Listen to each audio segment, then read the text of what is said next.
Et si le véritable monde n'est pas celui qu'on voit, mais celui qui pense. Le 31 octobre est sorti Sinister Mind de Shogney Courtney, une œuvre dérangeante qui explore les recoins les plus sombres de la psyché d'une entité très intéressante. Derrière son esthétique et ses musiques très bonnes, le récit pose une question existentielle. Jusqu'où l'esprit peut-il se fracturer avant de perdre toute notion de bien et de mal? Dans cette vidéo, on va décortiquer les thèmes, les symboles, les intentions cachées de Sinister Minds, pour comprendre ce que l'œuvre cherche vraiment à nous dire, et pourquoi elle laisse une empreinte aussi inconfortable après la dernière page. Mais avant, je n'aime pas avoir le fin mot de la signification exacte de chaque musique. C'est uniquement mon interprétation de l'œuvre, et vu que c'est vraiment passé à côté en France, je me suis dit pourquoi pas essayer de ramener ça. Enfin bref, allons droit au but. Donc, Sinister Mind est sorti par Lord X. Enfin, pas littéralement, hein, mais vous avez compris l'idée. Et là, une bonne partie de ceux qui ne connaissent pas forcément l'album vont me dire oui, mais Snowy, c'est qui Lord X? Et à ça, je vous répondrai très bonne question. Alors, Lord X est le principal antagoniste de la série Sonic PC, qui d'après ce que j'ai vu aujourd'hui ne semble plus trop canon. Il a été créé dans le Void, là où la majorité des autres exés ont également vu le jour. Il fait ses débuts dans Sonic PC Port, un jeu entouré de rumeurs à l'époque. On parlait d'un discounté de Sonic the Hedgehog, enfin bon, bref, je sais que beaucoup d'entre vous connaissent déjà l'histoire de Sonic.exe, donc je vais pas prolonger là-dessus. Dans cette version, Tails est jouable dans un Green Hill modifié. Avec le temps, la façade joyeuse et colorée du niveau commence à se fissurer. Des corps sur le chemin, des plantes mortes, et un rire qui traîne dans l'air. Bonne ambiance. Vers la fin, Tails finit par trouver ce... Ok, non, c'est pas Sonic du tout. On continue ensuite le jeu sur Angel Island. Tails est en pleurs, littéralement, et c'est là que commence une véritable chasse. Non plus avec Sonic, mais contre Lord X. Bon, après je vous laisse deviner la suite, une chope et un se bouffer, voilà. Après, c'est globalement ça.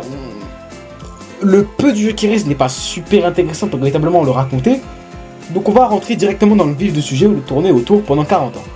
Commençons. L'album Sinister Minds.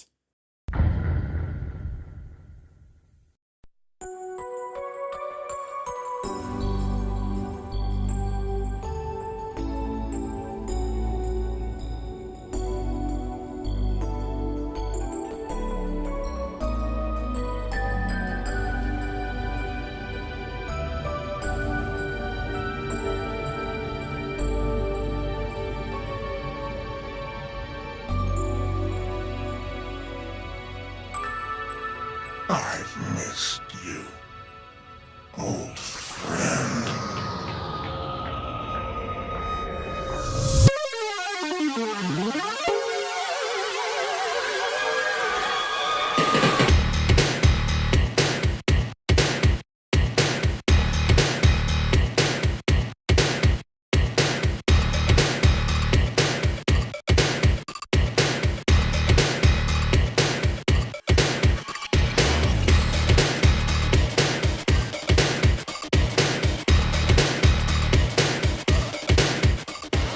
Première chanson de l'album, I Miss the Quiet, soit en français, Le silence me manque.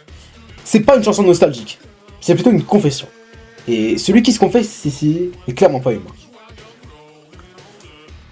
Dans la vision de Lord X, le Quiet est le vide originel, un espace où rien ne réagissait, où rien ne suppliait, où rien ne tentait d'échapper à ce qui allait arriver.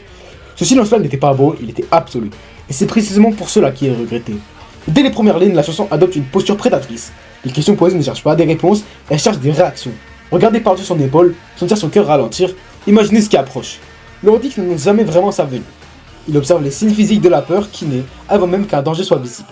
La peur anticipée est plus précieuse que l'impact lui-même, car elle prouve que la proie a compris, même confusément, qu'elle n'est plus maîtresse de la situation. Lorsqu'il affirme que tout ira bien, ce n'est pas une promesse de sécurité, mais une stratégie de contrôle. Dans sa logique, aller bien signifie cesser de lutter, accepter l'inévitable, se laisser guider vers le rôle qui a déjà été décidé. Le réconfort devient une arme, une manière douce de faire tomber les défenses sans jamais avoir à les briser par la force. La question centrale qui revient à chaque refrain, faut-il lutter ou s'en réjouir? Se battre ou accepter ne change rien à l'issue. Dans les deux cas, la personne participe au jeu, alimente le récit et prolonge le moment. C'est précisément ce qui rend la domination totale. La sensation de liberté persiste alors même qu'elle n'existe plus. Et puis vient la ligne la plus révélatrice, I'm only having fun. Tout ce qui précède, la peur, le vide, la violence, la transformation, n'était pas motivé par la haine ou la colère, mais par le divertissement. Le silence d'autrefois est regretté non pas parce qu'il était juste, mais parce qu'il était ennuyeux. Le bruit, la panique, les cris ont donné naissance au jeu. Maintenant que ce jeu existe, Lord X n'a aucune raison de souhaiter le retour du silence.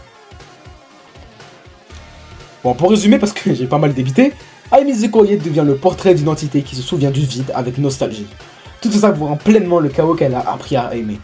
Le silence était l'origine, la peur est devenue le plaisir. Et tant que quelqu'un écoute, regarde ou ressent, le jeu continue.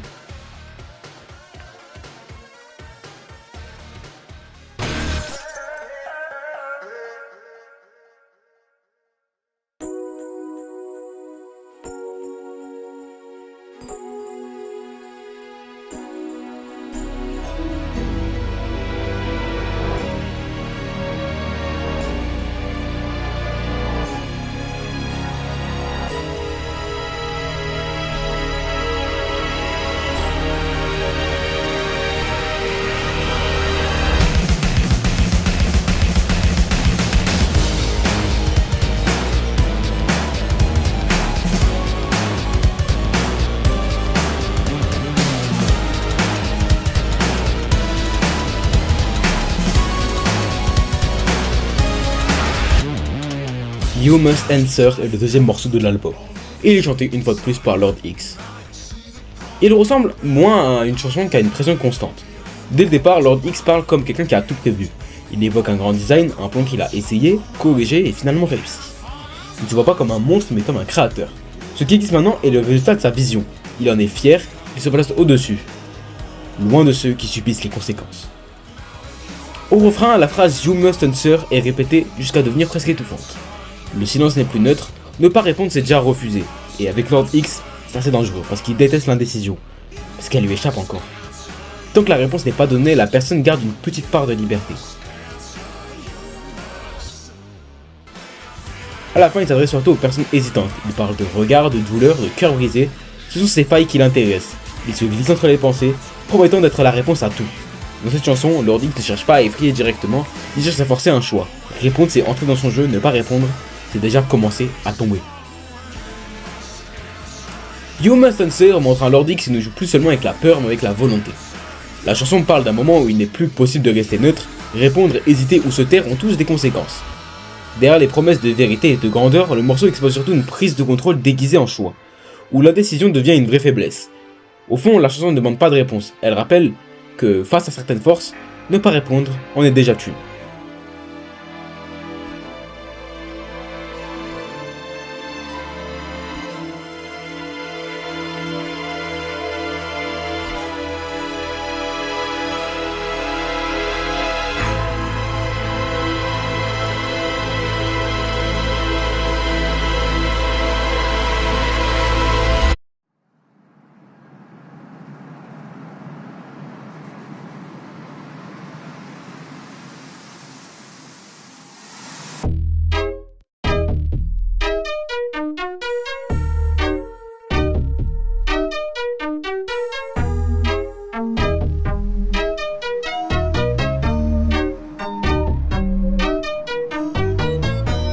Minds, troisième musique de l'album, présente un nouveau personnage, Majin Sonic.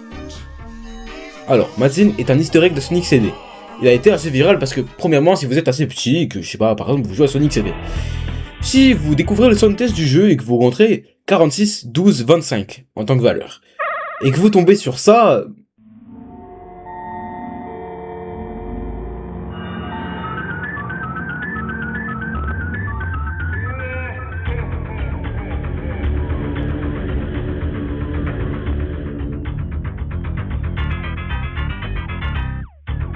Honnêtement, il y a de quoi se poser pas mal de questions. Ensuite, comme la plupart des exe, même si Majin n'en est pas un, il a été popularisé grâce au mode Friday Night Funkin' versus Sonic.exe. La phrase qu'il représente vraiment, que ce soit dans Sonic CD ou dans FNF, c'est « le fun est infini ». Car en gros, c'est ce qui avait marqué dans l'écran de Sonic CD, le fun est infini avec Sega signé Majin. Bon, ce personnage-là, essayez de le garder en tête parce qu'on va le retrouver dans un futur morceau. Bref, revenons à Sinister Minds. Minds devient ici un échange entre deux entités qui ne dominent pas seulement le monde, elles dominent la perception. Dès le début, la question de l'identité apparaît. C'est plus une certitude froide comme chez Lord X seul, il y a un doute. On ne parle pas seulement de domination mais de mémoire, d'oubli, de principe trahi. Quelque chose a été enseigné, transmis, puis oublié. Les voix se répondent, se corrigent et se confondent. On sent que le monde est devenu insensible. Les humains ont cessé de réfléchir, cessé de ressentir vraiment. C'est une vision assez forte et réelle du monde d'aujourd'hui où les gens vivent pour vivre et ne ressentent plus grand chose que de la haine. Aussi, petite pause là-dedans, petite anecdote, je vais la caler ici parce que on s'en fout. Cette chanson inclut une référence à un leitmotiv de Deltarune. On l'appelle le Freedom Motif, le motif de liberté. Il apparaît dans une bonne partie des chansons de Deltarune comme The World Revolving,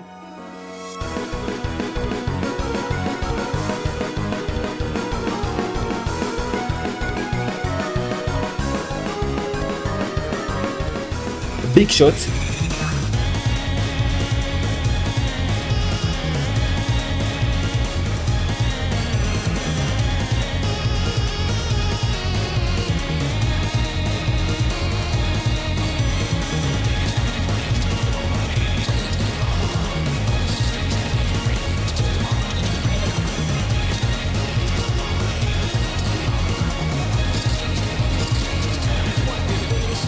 et même Hammer of Justice.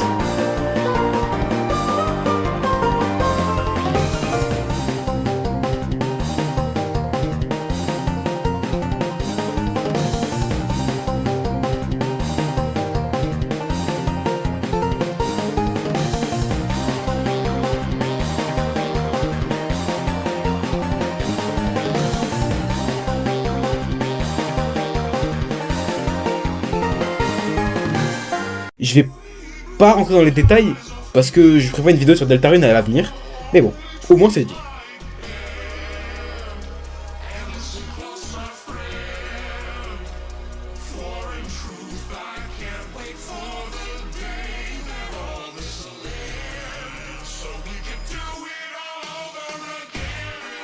Les thèmes principaux qui vont revenir dans cette chanson sont évidemment la dualité de Majin et de Lord X, l'oubli au début de la chanson, le contrôle mental et le cycle éternel.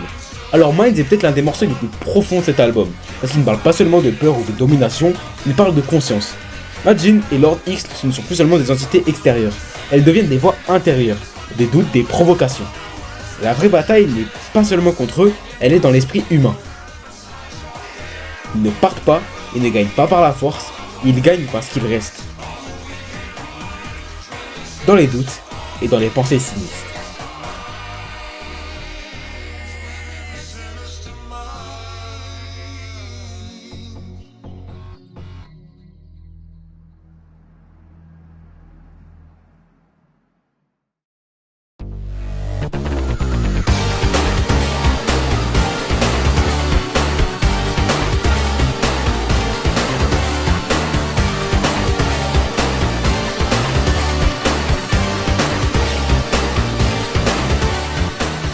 A la base, Big Mister est sorti tout comme I'm Is The Quiet en prélude d'album, en single. En gros, elle est sortie avant l'album. Elle est sortie le 28 novembre 2024, soit près d'un an avant. Lord X nous souhaite la bienvenue. Mais très vite, une idée s'impose. Quelque chose manque. La répétition du mot missing devient presque maladif. Ce qui est étrange pour une entité qui est un dieu d'avoir quelque chose qui manque. Et ce quelque chose, c'est nous, le joueur, celui qui joue à son jeu. C'est là que la chanson devient véritablement intéressante. Lord X n'est pas frustré par une faiblesse personnelle, il est frustré par l'absence d'un élément essentiel. Nous. Un monde détruit trop facilement n'a pas de valeur. Un adversaire sans volonté n'est pas amusant. Un public qui ne comprend pas ne savoure pas l'horreur. Ce qui manque, c'est la part humaine, le doute, la peur lucide et la résistance. Paradoxalement, pour une entité de ce genre-là, Lord X a besoin de l'humain, de sa peur, de son esprit et de sa curiosité morbide. Il comprend que sans esprit conscient, sans lutte, le jeu perd totalement de son intérêt. Et si pour Lord X il manque quelque chose, c'est peut-être parce qu'il lui manque encore une part de lui.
I Did That est une chanson qui fait référence à Sonic.exe 2.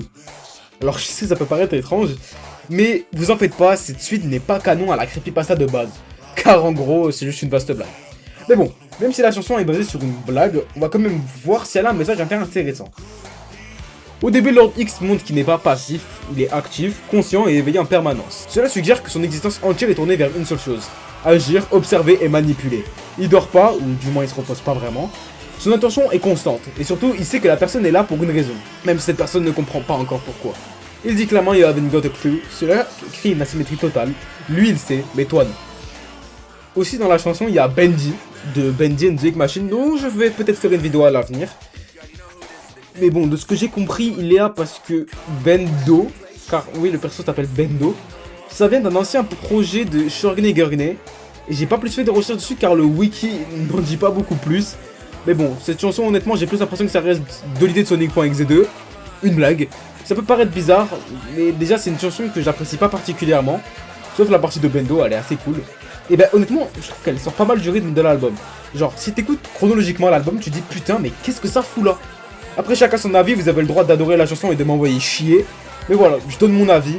Donc, comme cette chanson je la considère comme une blague, on va faire une petite parenthèse sur une chanson annulée de l'album.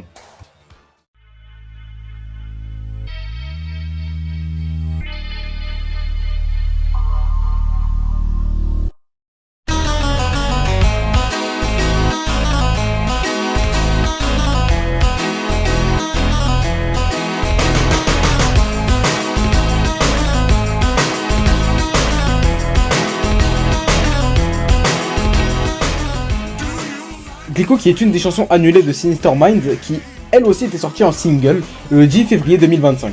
La chanson va ajouter un personnage qui va revenir dans plusieurs autres chansons, donc comme Matt Jean, gardez-le en tête. Ce personnage là c'est Red Glove. Dans le contexte des œuvres de Shorgne Gurgne, c'est une entité énigmatique qui est tombée sur une ancienne enveloppe corporelle que Lord X avait abandonnée depuis longtemps.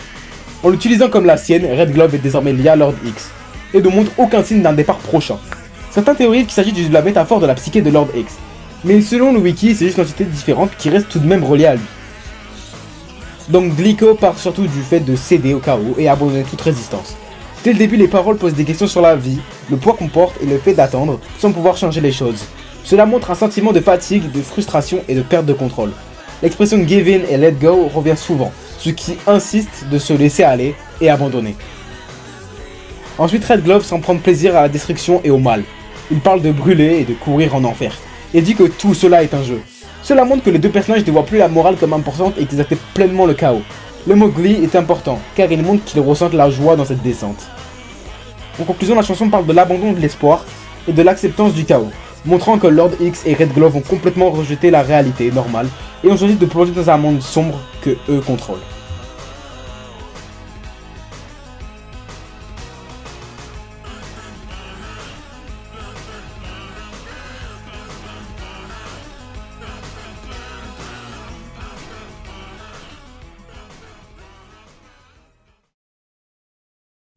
Enfin bref, maintenant que cette petite parenthèse sur cette chanson annulée de Sinister Minds est terminée, on va pouvoir revenir dans l'album.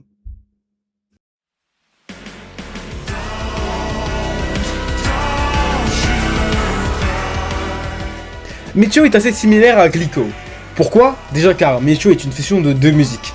On va dire la partie de Lord X est une partie originale qui est vraiment Micho pour le coup, et la partie de Red Glove qui est de retour pour cette chanson, elle reprend le refrain de Glicko et les idées principales, donc l'abandon et se laisser aller.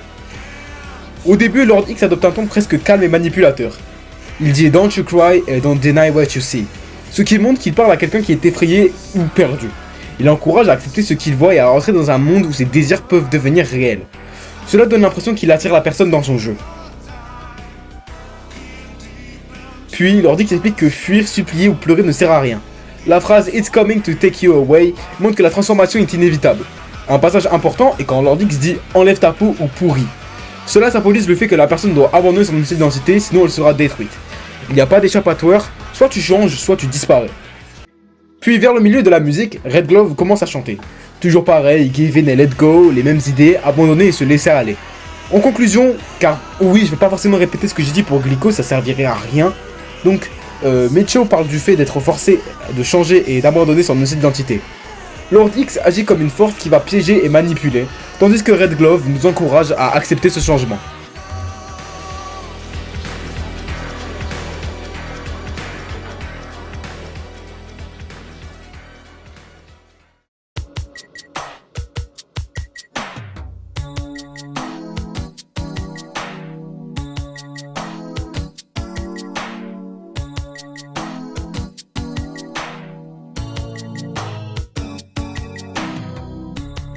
Beauty est globalement un morceau plus calme que les autres, mais il a quand même une assez grande signification. Et pour ça, faut rentrer très légèrement dans le lore.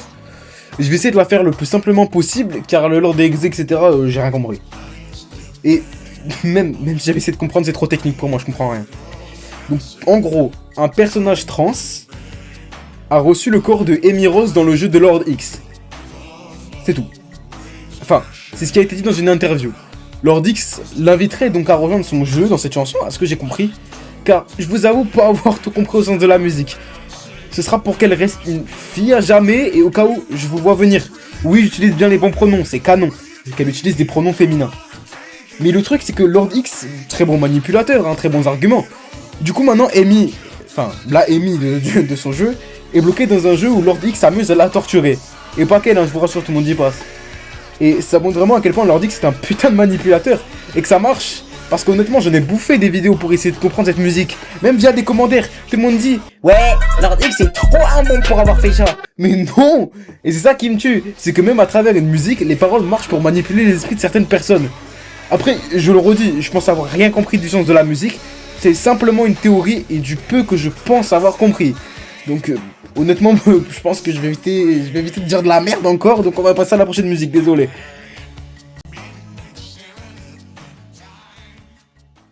Après ce que vous entendrez, au montage, j'ai décidé de faire quelques recherches en plus. Je suis notamment tombé sur un comic dev. Pour la faire simple, Lord X dit à Rosie, qui est donc le nom de la Amy dont je parlais, qu'il n'est pas ce genre de monstre pour ne pas la laisser décider de son genre. Il dit ensuite qu'il admire son courage, cette façon qu'elle a de se, un très gros guillemets, changer elle-même. Il trouve ça assez fascinant. Et en gros, il a manipulé. Eh, je sais pas quoi, mon amour, je serai un peu importe qui tu désignes. Bon, je vais arrêter avec cette vanne, je vais trop recycler. Mais bon, c'est tellement un putain de manipulateur qu'il a fini par la buter. Bon, je vais pas trop vous mentir, ça m'a plus aidé que ça, mais bon, je crois que je suis juste vraiment pas fait pour ce genre de lore là.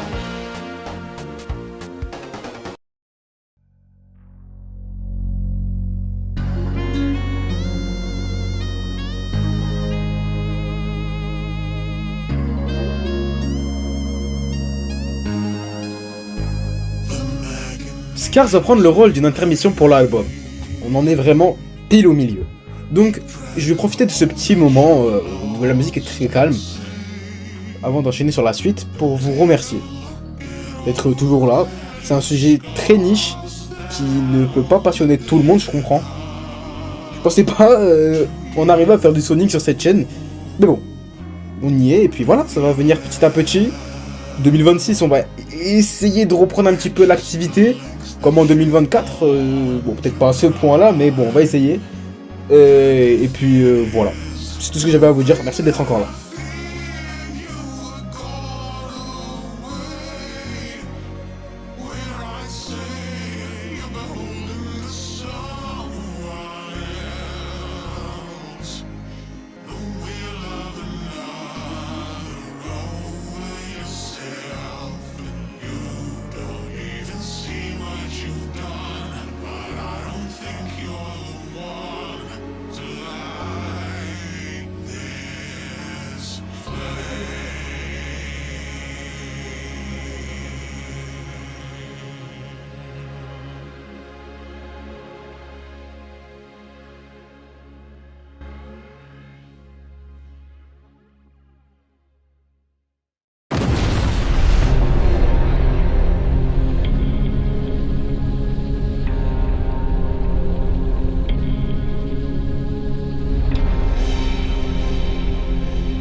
Après le calme qu'était Scars, le coup de tonnerre arrive et The Fire Rise commence.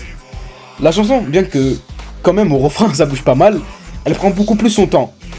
On le voit bien à la durée de la musique qui fait plus de 5 minutes. Mais là n'est pas le problème. Avec cette chanson, je trouve qu'on commence à s'approcher de la fin et la musique veut pas mal nous le faire ressentir.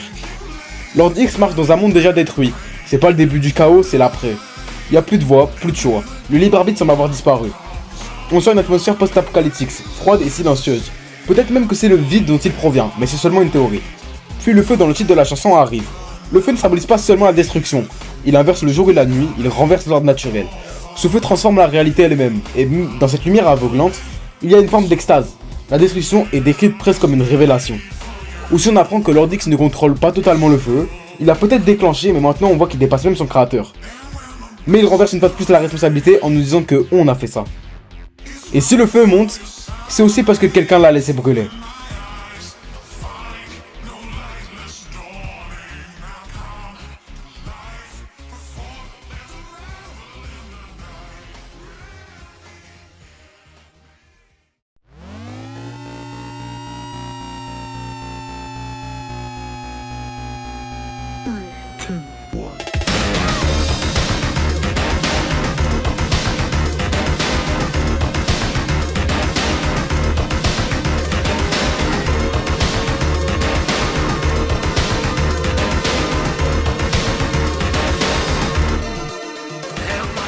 Cette chanson commence et finit par un décompte. C'est d'ailleurs la seule chanson qui ne contient pas Lord X de tout l'album, que ce soit dans le passé, présent ou futur, Lord X. A la place, on va y retrouver Majin, Sonic et Boundless. Donc Boundless, nouveau personnage, c'est une entité assez énigmatique créée par lui là, j'arrive pas trop à dire son pseudo. On le voit pour la première fois dans un YouTube short, donc Boundless c'est un peu l'ex-Brainrot. Allez, ferme. Non, plus sérieusement. C'est pas très clair ce que Boundless est censé être. Donc pour une fois, je vais vous épargner les explications qui durent 1 heure. Au début du morceau, Majin pose une question importante. Il se demande si c'est un démon. Et là, les plus techniques d'entre vous savent que dans l'écran de Sonic CD, dont j'ai parlé beaucoup plus tôt, c'était signé Majin, soit démon ou diable, quelque chose comme ça. Donc c'est relié quoi. Mais aussi ça montre que c'est pas un exil, c'est pas un monstre comme les autres, comme Lord X par exemple. Car il dit juste la vérité. Le refrain renforce cette idée de vérité mais un tout petit peu poussé. C'est un discours de dépassement de soi. C'est écrase ceux qui t'empêchent d'avancer. C'est très réel. Car si quelqu'un vous empêche de faire quoi que ce soit, continuez à avancer malgré les difficultés, malgré les obstacles. Allez jusqu'au bout de votre but. Voilà, je ne peux pas dire mieux que ça. Puis l'arrivée de Boundless change complètement le ton de la musique. On passe plus sur une espèce de rap plus agressif.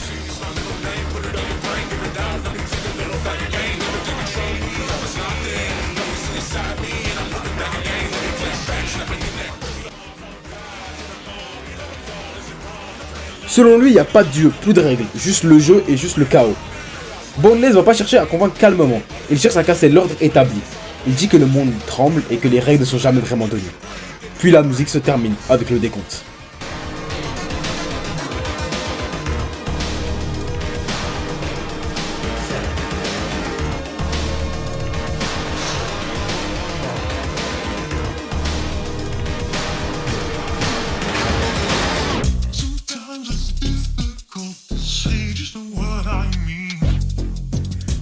Le design de Lord X dans cette chanson fait très probablement référence à Lord Mortis. En gros, Mortis vient d'une timeline différente de Sonic.exe, mais contrairement à Lord X, il vient pas du vide ni de la même époque. Dans cette chanson, Lord X se rend compte que les victimes n'apprécient pas forcément son jeu, et c'est comme s'il les suppliait de leur dire qu'est-ce qui va pas et comment améliorer pour qu'ils s'amusent enfin à jouer à son jeu.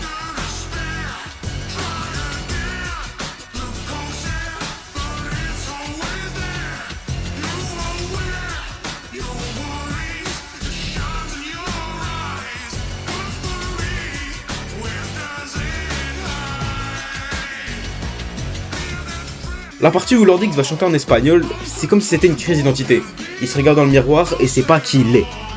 Et même, son design, on voit bien qu'il y a un problème, c'est plus Lord X d'habitude.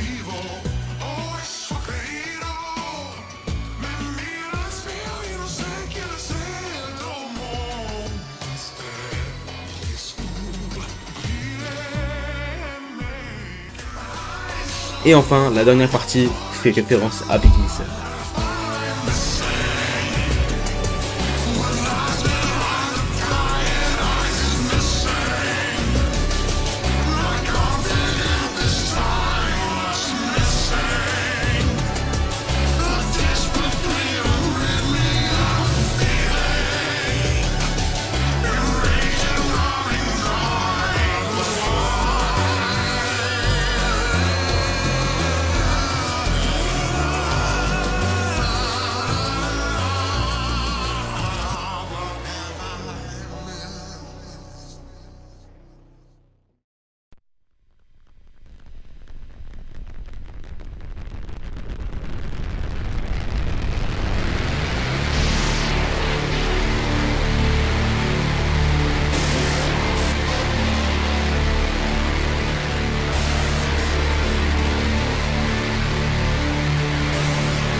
Nouveau personnage. Enfin, pas vraiment nouveau car il s'agit de 2011X, soit X.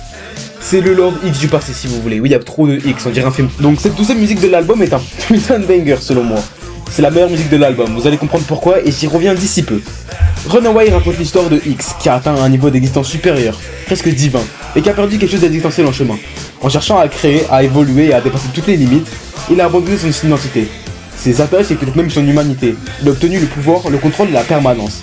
Mais ce gain s'accompagne d'un profond isolement et d'un vide émotionnel. La chanson montre que devenir plus signifie souvent ne plus pouvoir revenir en arrière. Il se retrouve coincé dans ce qu'il est devenu, incapable de fuir, incapable de revenir qui il était. Malgré sa puissance, il ressent encore le regret, la nostalgie et le désir, quelque chose qu'il ne peut plus atteindre. Le titre Runaway devient alors ironique. Autrefois il voulait fuir, mais maintenant il est devenu une entité dont personne ne peut s'échapper, pas même lui-même.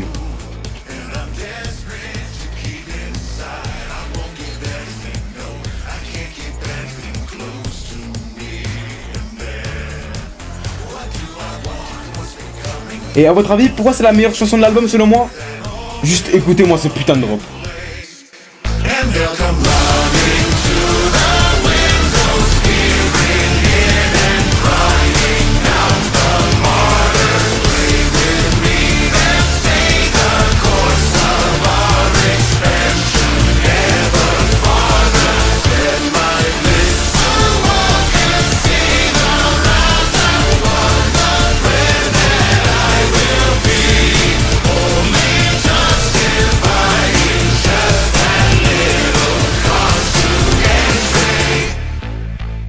X a atteint l'absolu, mais en échange de cela, il a perdu toute humanité. Il est pas fier, il est fatigué, isolé et vide. Il est devenu un dieu, mais au fond de lui, il reste quelqu'un qui voulait fuir.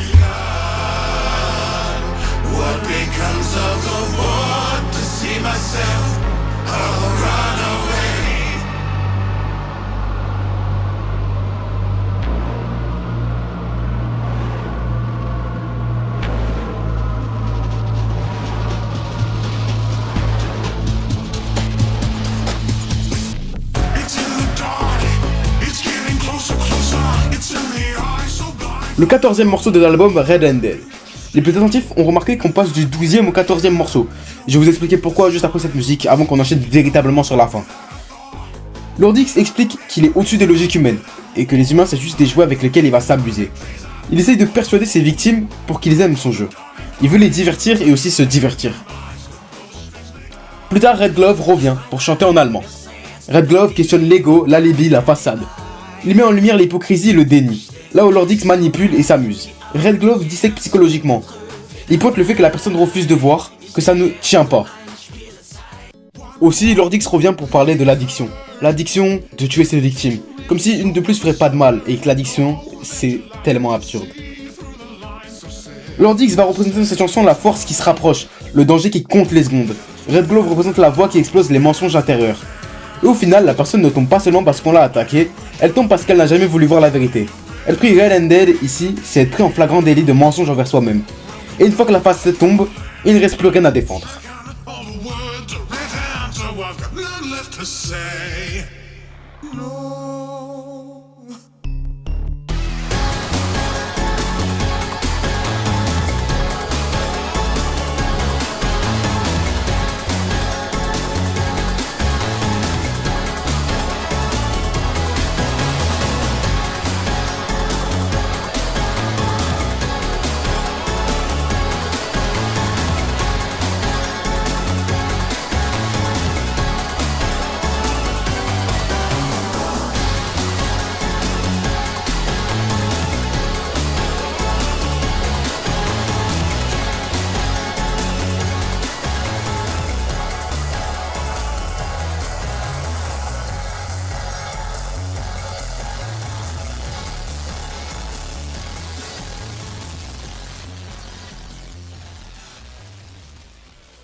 Alors, le 13e morceau dont je voulais vous parler, eh bien en vérité il n'existe pas. Enfin, on sait pas trop. Il y a une théorie qui dit comme quoi le 13e morceau serait celui de Exe, soit Faker plus communément appelé. Exe est le fils de Lord X, enfin, pas littéralement, c'est sa création plutôt. Donc, les rumeurs disent que cette 13e chanson serait pour lui, car à la fin de Runaway on pourrait entendre des respirations, comme si c'était des respirations d'un nouveau-né.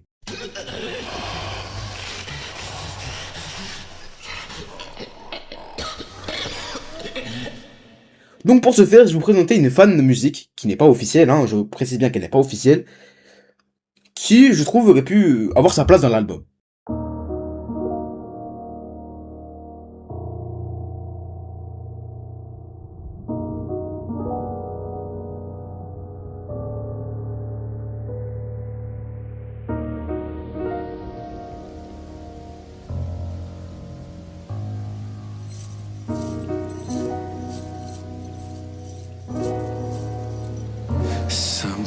I Hate It est une chanson où seulement Exe est présent. Il est enchaîné et il se confesse sur Lord X. Sa haine qu'il ressent envers lui, il l'a enfermé là où personne ne pouvait le voir. Il le fait souffrir et l'enchaîne pendant que Lord X s'amuse avec ses victimes. Et c'est un sentiment qu'il déteste profondément.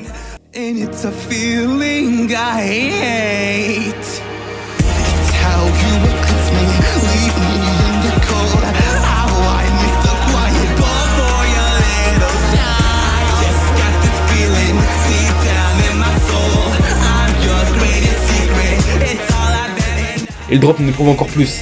Il déteste vraiment son père. Il veut pas lui ressembler, mais il le voit dans sa réflexion.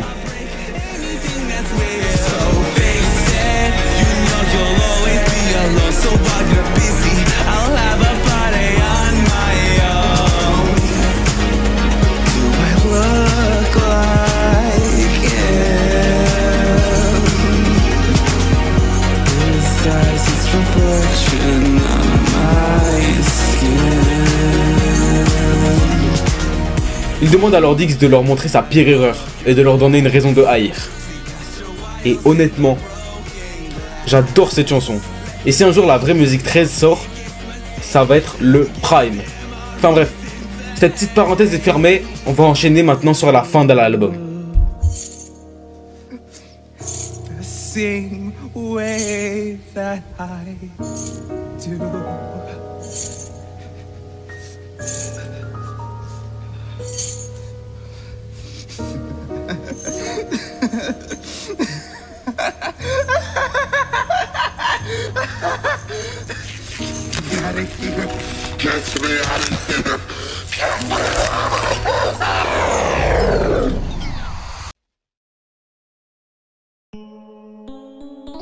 Ça y est, on y est, on est à la toute fin de l'album, et Lord X semble avoir une toute dernière demande.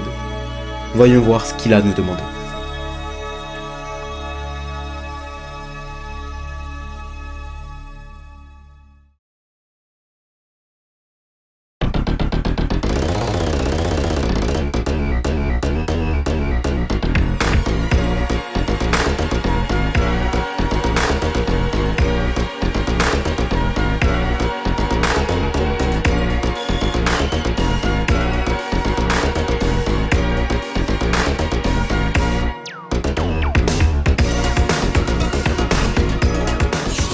La 16e et dernière musique de l'album est une musique remplie de références, principalement aux autres musiques de l'album, ou juste même tout ce qui tourne autour de Sonic.exe. Don't Come Back représente le moment le plus personnel et le plus contradictoire de Lord X. Contrairement aux autres morceaux où il domine, manipule ou détruit, ici il fait face aux conséquences émotionnelles de ce qu'il a vécu. Toute la chanson montre un conflit intérieur profond. Une partie de lui veut que quelqu'un revienne, veut retrouver ce lien, ses souvenirs, ses sensations d'être complet. Il parle de manque, de cicatrices et du silence laissé derrière. Ce qui montre qu'il n'est pas une entité vide, mais quelque chose qui a été marqué par une relation réelle et importante. Mais au fil de la chanson, il comprend que son retour ne réparerait rien. Ce serait seulement recommencer le cycle, rouvrir les blessures et prolonger une souffrance déjà inscrite en lui. Il réalise que cette chose ne peut pas être restaurée, et que même s'il en ressent le désir, il doit y renoncer. Le titre devient alors une décision consciente, presque un sacrifice. Dire Don't Come Back n'est pas un rejet motivé par la haine, mais un acte d'acceptation. Il choisit de vivre avec le manque plutôt que de replonger dans quelque chose qui le détruirait à nouveau. Au fond, la chanson montre que même une entité comme Lord X, associée au contrôle et à la domination, n'échappe pas à la perte. Don't Come Back va fermer ce cycle. Après la manipulation, le feu, le chaos, la divinité et la chute, il reste une chose. Le vide laissé par ce qu'on a perdu. Lord X ne termine pas sur une victoire, il termine sur une décision. Il pourrait continuer le cycle, il pourrait rappeler la personne, mais pour une fois, il choisit d'arrêter. Et c'est peut-être la chose la plus humaine qu'il ait faite.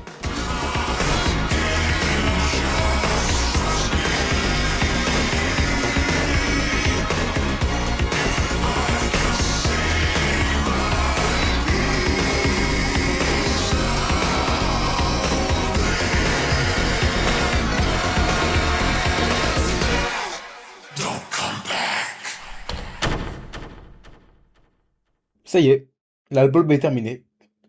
Mais il y a un point très important que j'ai laissé pour la fin, avant d'enchaîner sur la conclusion. On va parler un petit peu de Michael Jackson. Peut-être que ça a sauté aux yeux de certaines personnes, mais l'influence qu'a Michael Jackson est énorme. C'est-à-dire que même certaines personnes surnomment le Lord X de cet album Lord Jackson. Enfin, bref. Déjà, la tenue qu'a Lord X dans I Miss the Quiet est une référence évidente à cette tenue que Michael Jackson a dans le clip Smooth Criminal. Ensuite, la pochette du single Glico est une référence évidente à Leave Me Alone de Michael Jackson. Enfin, juste regardez, c'est la même chose. Dans Sinister, on entend le fameux de Michael Jackson. Puis Don't Come Back est une énorme référence à Thriller, surtout à la fin de la musique.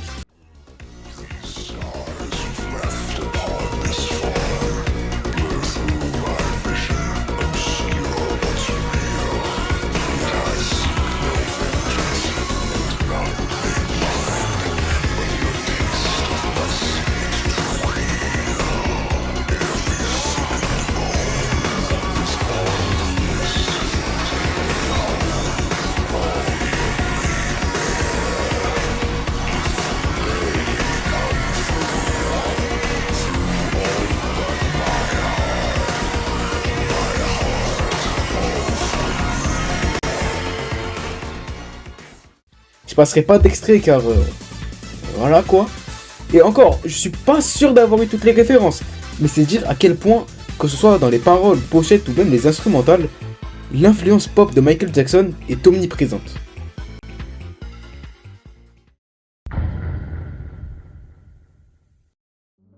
Sinister Minds est sûrement le plus gros album de nerdcore jamais sorti à ce jour. Et même globalement, c'est un super album qui est fait avec passion du début à la fin. Je trouve ça beau. Pas une seule musique, bon, peut-être à des dates, mais j'abuse un petit peu, qui semble être là juste pour être là. Toutes les musiques ont des lyrics originaux et une façon bien unique de te marquer. Je vous remercie d'être resté jusque-là, c'est une petite vidéo que j'ai faite, car cet album me passionne énormément. Ça ne tirera pas grand public, je le sais, mais car c'est très niche, mais ça me tenait quand même à cœur. Alors je vous souhaite une bonne journée, une bonne soirée, et en espérant se retrouver bientôt et pas dans un an.